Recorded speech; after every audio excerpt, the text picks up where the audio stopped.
Buenas noches, amigos. De nuevo con ustedes, Luis Medina en Positivo, transmitiendo desde Anzoátegui TV por Inter. Y llegaremos a ustedes también a través de YouTube y nuestras redes sociales. Agradecido por podernos comunicar, gracias al equipo técnico que nos acompaña en Anzoátegui TV, en el máster, nuestros productores, camarógrafos y personal técnico que hacen la magia de la televisión para que podamos informarles. Estamos en este programa gracias a nuestros patrocinantes, Agriven, sus tiendas agrícolas, Hotel Teramún, posicionamiento y confort en lecherías, Grupo Vallés Oriente, su familia en tiempos difíciles, y Agromarín, su tienda marina y agropecuaria. Hoy vamos a dedicar el programa al análisis del tema de la participación política, específicamente configurada en el tema de la participación electoral. En los últimos años, sectores importantes de la oposición política venezolana han utilizado la vía de la abstención como un mecanismo de lucha política. Desde las trincheras en las cuales defendemos nuestras ideologías y nuestros pensamientos políticos, siempre hemos estado en contravención con esa medida. Nos ha parecido que se trata de un error táctico, de un error político y de un error estratégico. Sobre todo porque los resultados de tal acción política por parte de un sector importante que hace vida política en el país, el único resultado que ha obtenido es crear más desesperanza que la desesperanza que tiene el pueblo debido a la situación de crisis que vive. Es decir, si bien es cierto que esos sectores políticos le podemos asignar, digamos, la buena intención de trabajar por la recuperación del país y de buscar medidas para hacer un cambio político, obvio que esas acciones, esas estrategias y ese posicionamiento, esa posición política han resultado negativas y han resultado poco efectivas a la hora del logro del objetivo planteado. Y es razonable que así sea. Si tú tienes un problema político, la respuesta debe ser en el marco de la política. Cuando tú utilizas elementos de la antipolítica para dar respuesta al escenario político, bueno, las consecuencias son totalmente desastrosas y negativas.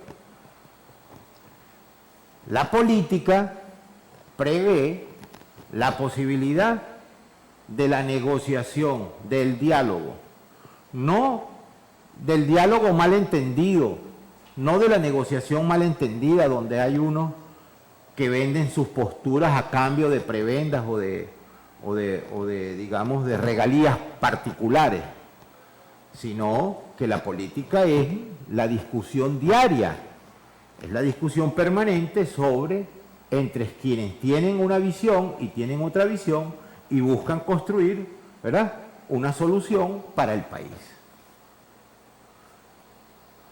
Dentro de esa negociación, dentro de ese diálogo, la política prevé la participación del pueblo, la opinión de la polis, del pueblo, de la comunidad. Y cuando tú llamas a la abstención, sencillamente estás diciendo que la solución del problema es no hacer nada. Y cuando no haces nada, por supuesto, primero que los espacios los llenan quienes están en la acera del frente de tu posición política. Entonces, lo que tú estabas tratando de corregir de los que podían haber sustentado el poder en un momento dado, bueno, sencillamente lo que estás haciendo es que lo estás dejando solo para que ellos actúen a su libre albedrío. Cuando, por ejemplo, el 6 de diciembre pasado, por decir el último proceso electoral, fuertes sectores, importantes sectores de la oposición venezolana deciden no participar, ¿verdad? Y llaman al proceso de abstención, y hay un país que está perdiendo la esperanza, se nos han ido de jóvenes entre 3 y 4 millones de jóvenes, y de gente más adulta y de la tercera edad podríamos estar hablando entre 1 y 2 millones. Más de 5 millones de venezolanos han abandonado nuestras fronteras porque perdieron la esperanza del país. Porque el discurso de la oposición política, de la alternativa democrática, no les llegó y piensan que ya no se puede hacer nada, que el camino es abandonar la patria. Cuando esa oposición decide no participar en las elecciones parlamentarias, bueno, hoy ese parlamento que fue elegido en un 92% con las fuerzas políticas que participaron, digamos, afectas al gobierno del señor Maduro, bueno, dominan el Parlamento y toman las decisiones, entonces nombran el CNE, aprueban la ley de ciudades comunales y la oposición no tiene nada que decir al respecto, porque ellos sencillamente se quedaron fuera de ese mecanismo. Pareciera que hoy hay una especie de despertar a la luz de la convocatoria de las elecciones regionales, en donde se van a elegir concejales, alcaldes, legisladores regionales y legisladores municipales. Bueno, como les decía, concejales que son legisladores municipales. Es el gobierno más cerca de la gente y la gente necesita participar. Y muchos dirigentes sienten que han apoyado, dirigentes que han apoyado en el pasado reciente la abstención, sienten de que tienen el compromiso de participar. Desde Luis Medina en Positivo nosotros hacemos un llamado a la participación general y a la recuperación de la política y del diálogo y de la negociación con los factores de gobierno. Porque los que están gobernando los puso el pueblo, entre otras cosas, cuando fueron mayoría, porque la oposición no participó. Entonces, bueno, tienes que sentarte a buscar los caminos y los mecanismos. Hoy tenemos un invitado con nosotros a un dirigente de Unión Progreso en el estado de Anzoátegui, abogado de profesión, fue concejal, ha sido candidato en varias ocasiones, dirigente político de dilatada trayectoria en el municipio Sotillo y en el nuestro entrevistado de hoy, con quien vamos a compartir algunas ideas, es abogado egresado de la Universidad Santa María en el año 88, con una vasta experiencia en el mundo legal y en el mundo político. Su dilatada trayectoria la ha concentrado fundamentalmente en el municipio Sotillo, en la ciudad de Puerto La Cruz, estado de Anzoátegui, y vamos a compartir con él. Bienvenido, Narciso. Gracias por acompañarnos. Gracias. Ya hablábamos en la editorial del programa sobre el tema de la participación política. La importante participación política. La importancia de la participación política. Y decíamos, bueno, que consideramos que las respuestas que ha dado sectores importantes de la oposición ha sido una respuesta antipolítica ante una situación política. ¿Qué piensas tú de eso? Definitivamente. Desde mi particular punto de vista y la experiencia, de la experiencia viene finalmente la sabiduría. Y desde ese punto de vista, la abstención política como elemento de fuerza de voto no existe. Tal vez podríamos estar hablando, amigo Luis, del voto nulo, como muchas veces pasó, ¿ok? Pero hablar de, querer darle fuerza política a un hecho como la abstención, realmente lo considero un error desde todos los puntos de vista que tú planteaste. tácticos, políticos, de estrategia, como los quieras llamar, porque finalmente estás dejando de cumplir tu derecho ciudadano, tu deber ciudadano, derecho y deber, y estás dejando de cumplirlo, porque anteriormente hablábamos del voto nulo, y entonces sí, o sea, tú te acercabas, ejercías el derecho al sufragio, votabas nulo y entonces estabas dando tu opinión en cuanto a que los que estaban participando no tenían... Que la oferta electoral no te gustaba. No, exactamente. Pero Okay. había Pero es más válido esa vía. Por supuesto, y es que políticamente es una vía, pero Así la es. abstención jamás ha sido una vía política, jamás. Yo le comentaba, o a las personas con las que me ha tocado conversar sobre este tema, se los he dicho, bueno, infinidad de veces. ¿Cómo tú le puedes decir a tu familia, a tus amigos, a tus compañeros de trabajo, a tu vecino, que tú simple y llanamente no vas a participar de un evento electoral porque X o Y cosa? No, no podría ser así, o no debería ser así. O sea, el deber es, yo voy a ejercer mi derecho al sufragio y en ese momento voy a hacer valer mi voz, mi voto, mi derecho soberano, que finalmente es la manera de expresarse el pueblo a través del voto. Si tú no lo haces, simple y llanamente no le estás diciendo nada, tal cual como usted lo dijo muy acertadamente en su introducción al programa. Simple y llanamente no le estás diciendo nada a nadie. Así es. Porque, ¿qué es lo que yo podría entender o qué podría entender los que desde afuera ven lo que está pasando? Que tenemos un pueblo o muy relajado, o muy poco preocupado, o desentendido de lo que está pasando en el país. Entonces, yo siento que el hecho de que tú invites a las personas a no participar, creo que desde siempre ha sido un error. ¿Sabes que yo he hecho algunos análisis en la actividad como legislador y como dirigente político, pues, que nos encontramos en los diferentes municipios con la gente? Le digo, abstenerse es más o menos equivalente.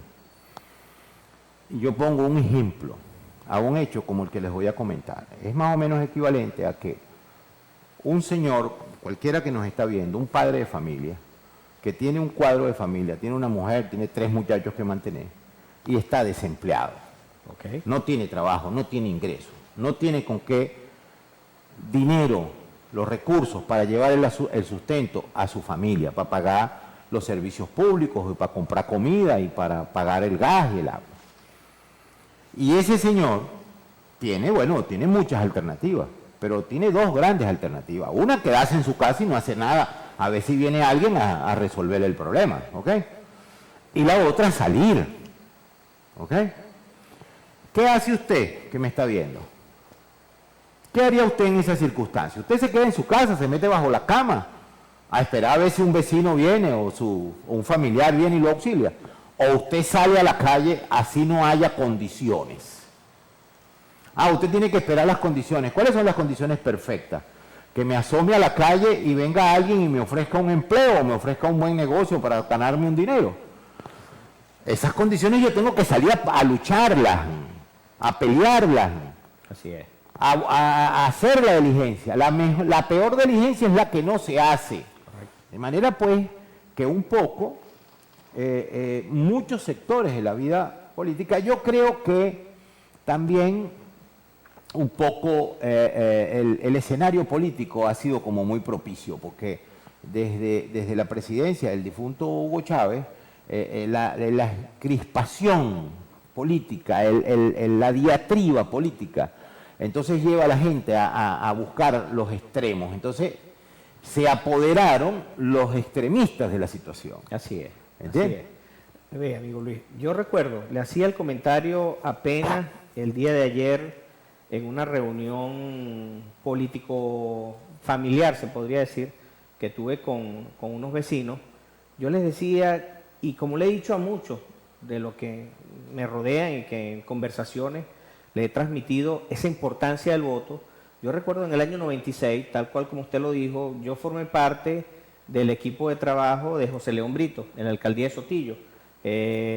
Comencé trabajando en la sindicatura municipal y luego me tocó formar la dirección de inquilinato.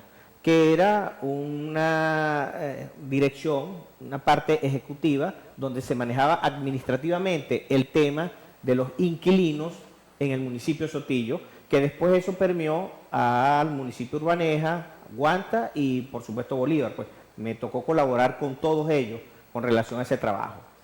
Y yo le decía que por mera casualidad, por la responsabilidad en la sindicatura y algunas cosas, me tocó participar en una reunión en el mercado municipal. En esa reunión, en el año 96, el que la patrocinaba era nada más y nada menos que el que usted acaba de nombrar, el difunto Hugo Chávez Frías, que a la postre, un par de años después, iba a ser presidente de la República. Y el mensaje que él dio en esa pequeña reunión fue, les pidió a todos los que estaban ahí, vamos a hablar con la gente, vamos a invitarlos a votar. La única manera de que yo sea presidente de la República es que ustedes salgan a votar. Y así pasó, y así pasó. ¿Quiénes tenían las peores condiciones en ese momento? El partido que manejaba él, porque era un partido primero nuevo, no tenía representación en las mesas, no tenía poca representación en el Consejo Electoral, pero no existía ese partido. No existía como tal, pero él le pidió ese empuje al pueblo que visitaba y ellos entendieron que era la única manera. Ojo, y lo estaba diciendo una persona que había en algún momento participado en una intentona golpista, que habían pasado una serie de cosas. Que en el 93 convocó a la abstención. Aún peor. En el año 93, él convocó a la abstención. Aún peor. Y para el año 98 corrige esa situación. Claro. Entonces, cuando él habla de la soberanía del pueblo, ¿cómo tú ejerces esa soberanía? ¿Con qué se come eso? La manera de ejercer la soberanía, nosotros como ciudadanos, como pueblo, es simple y llanamente a través del voto. No hay ninguna otra manera de expresarse jurídica, política y como ciudadano ante la sociedad. Fíjate, Narciso, ya hemos hablado de la importancia del voto y la trascendencia del voto. Sí. Ya tú como dirigente y militante de la causa social cristiana, también eres un hombre comprometido con la doctrina social de la Iglesia. Así es. Y los cristianos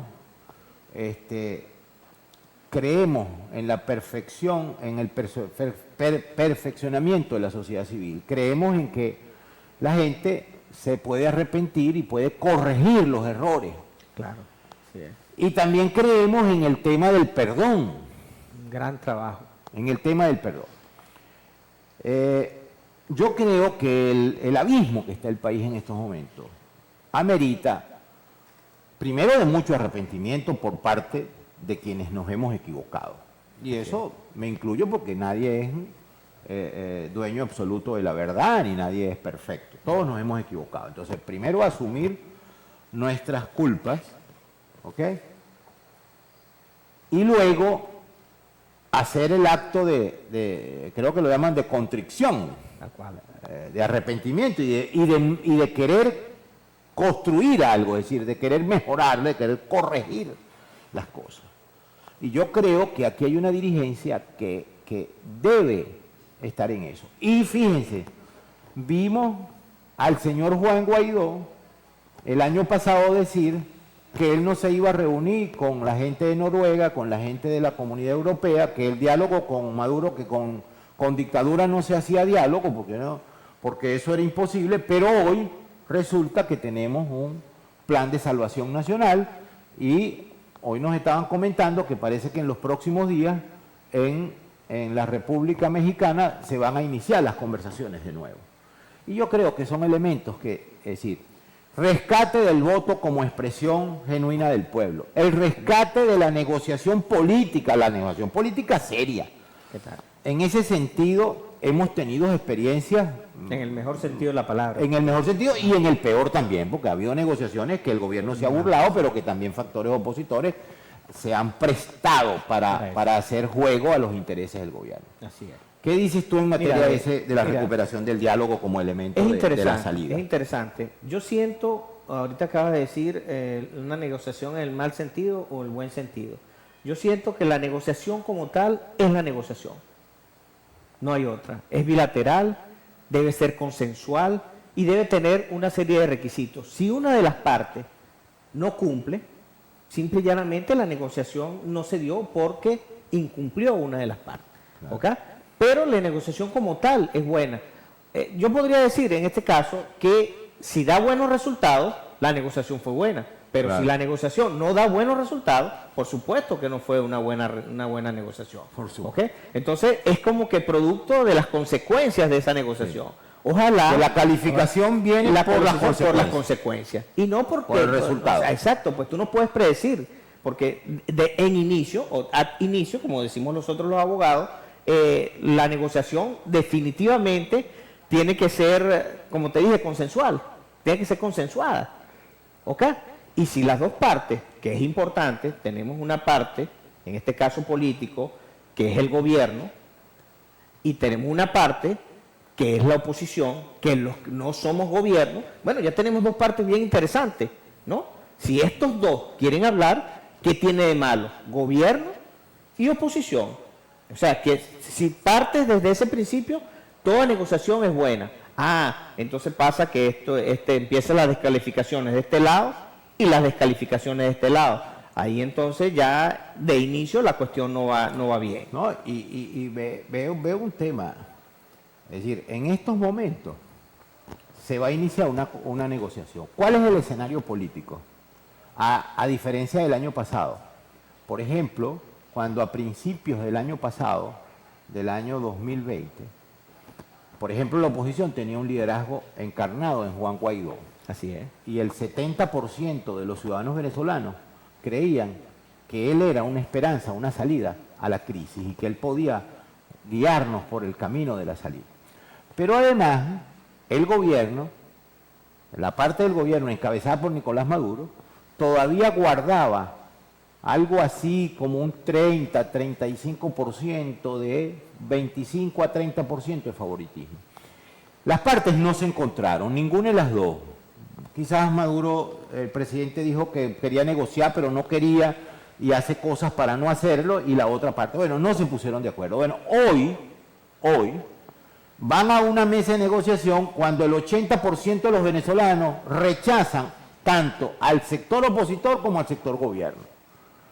Hay una necesidad hoy de recuperar la creencia en la política. La credibilidad. La credibilidad.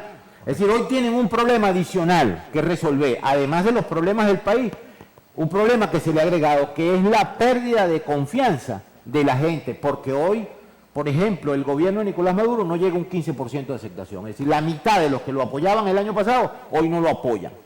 ¿Verdad? Perdieron ese respaldo. Y muchísimo más. Porque, por ejemplo, el caso del G4 y del Frente Amplio, bueno, perdieron el respaldo de más del 50% de la gente. Así es. Bueno, como tú lo dijiste hace un rato, las religiones han servido para producir civilidad en el planeta, ¿no? Desde todos los puntos de vista. Nosotros creemos en Dios. Yo creo que buena parte del planeta cree en Dios. ¿Ok? Cree en un Dios que no conocemos, pero sabemos que existe.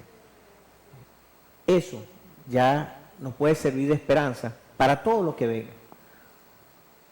Eso tiene que ser realmente el punto de esperanza para que los venezolanos logren la reconciliación. Porque como te digo, en mis conversaciones yo le digo a las personas que se acercan a escucharme que aquí el problema político tenemos que resolverlo nosotros. ¿Por qué?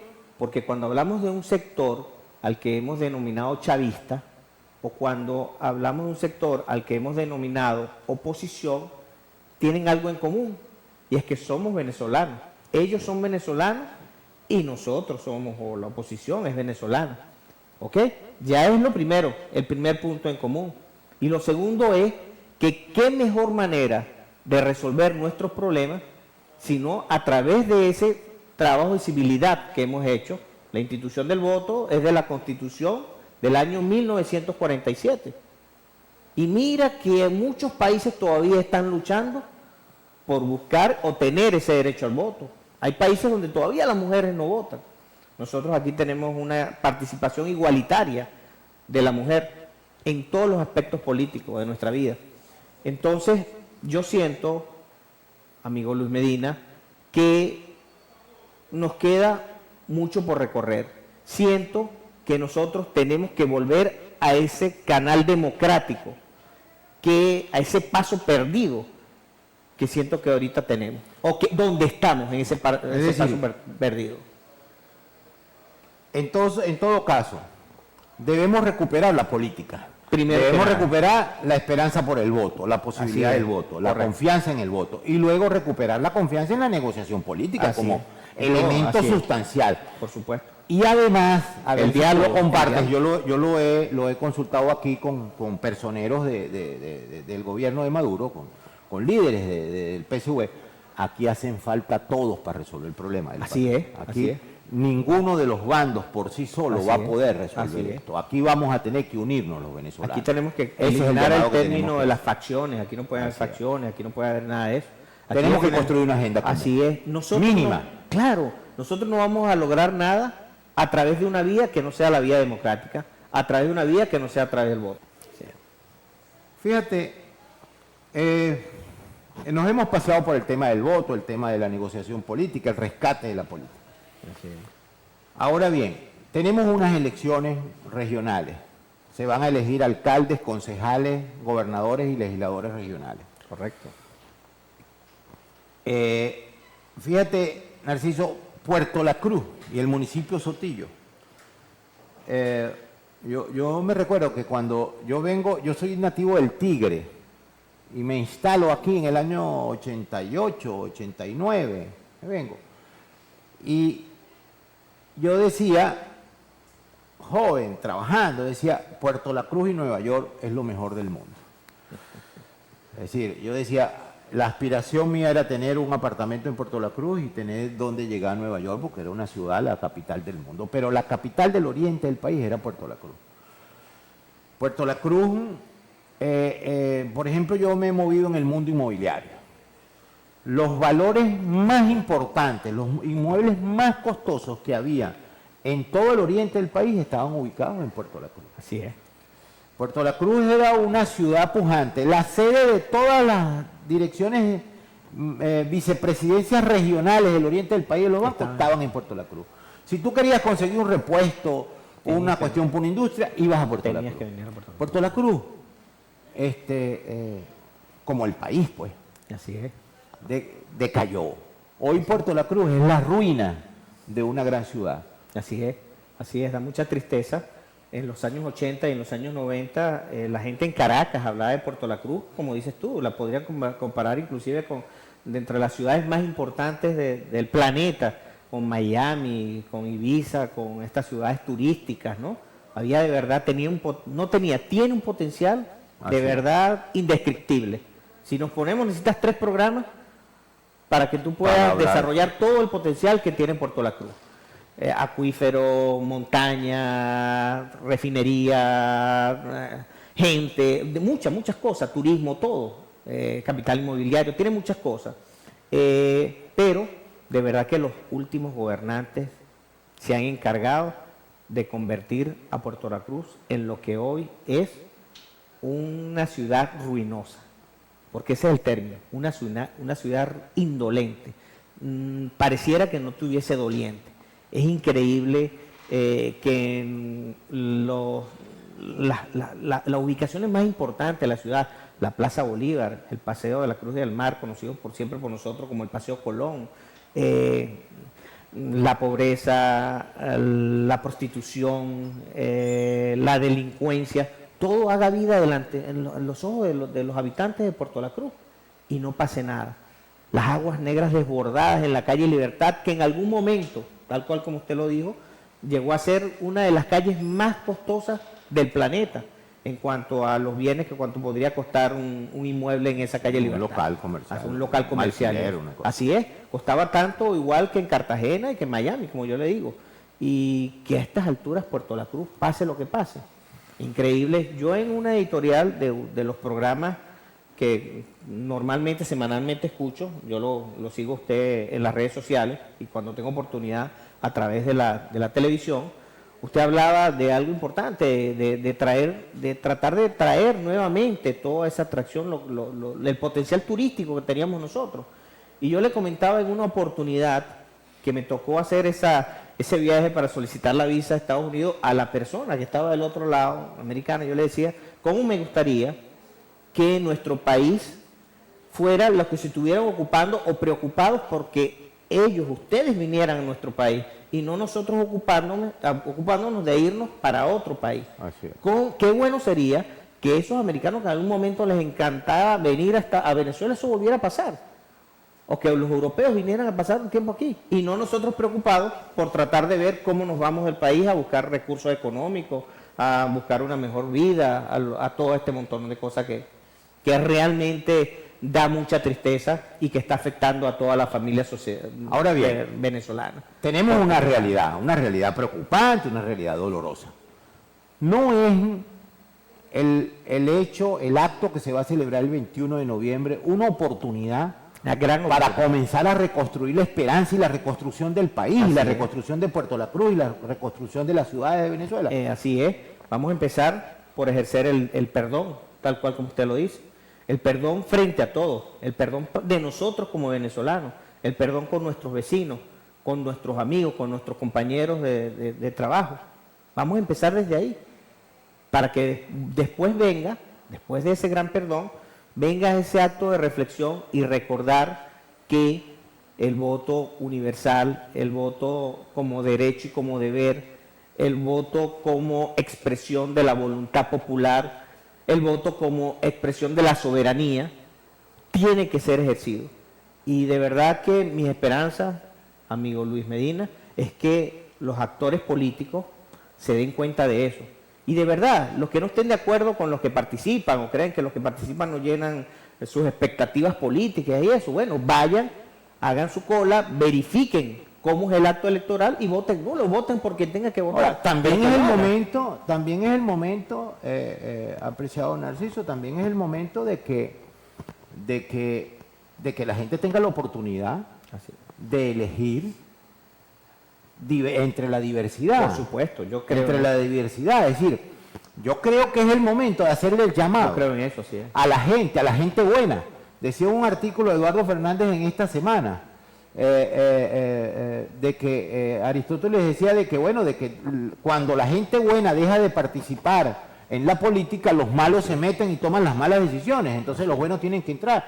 Es decir, es el momento de hacer un llamado a la participación política, no solamente a votar, no solamente a dialogar, no solamente a negociar, sino a ser candidato, a concejal, a alcalde, a diputado, a gobernador. Es decir, la gente tiene que animarse. Este es un gran estado. Así es, así es. Los socialcristianos decimos, el mal se combate con abundancia de bien. Así es. Así es. Y si de verdad tenemos abundantes candidatos, gente proba, gente que realmente, como usted lo viene y como lo promulga el movimiento en el cual participa actualmente, ética y moralmente, yo creo que esta sociedad tiene todavía muchas esperanzas, muchas más esperanzas de las que les dan algunos políticos, de las que le dan el propio venezolano tiene actualmente. De verdad que siento un pueblo desesperanzado, pero ahí está toda esa potencialidad. Ahí la tenemos, ahí tenemos todo un país. ¿Qué nos falta? Voluntad. Vamos a tenerla. Y la invitación es a eso. Y los que tenemos un poco de más edad tenemos el compromiso. Aquí los que están detrás de cámaras, tenemos jóvenes, tenemos gente, nuestros hijos, nuestros nietos. Aquí hay una gente que todavía queda. ¿Cómo vamos a abandonar el país? ¿Cómo le vamos a decir? Tenemos que darle ejemplo a ellos primero de que hay que hacer el bien. De que el bien común y la lucha por el bienestar general tiene que ser la política y que hay que corregir la política. La política no puede ser para que los políticos se sirvan de ella, sino que los políticos sirvan a la gente, sirvan al bien común. Esa es la tarea fundamental. Bueno, es una oportunidad para que hagamos el llamado a la participación. Está hecha, definitivamente está hecha, todos los días.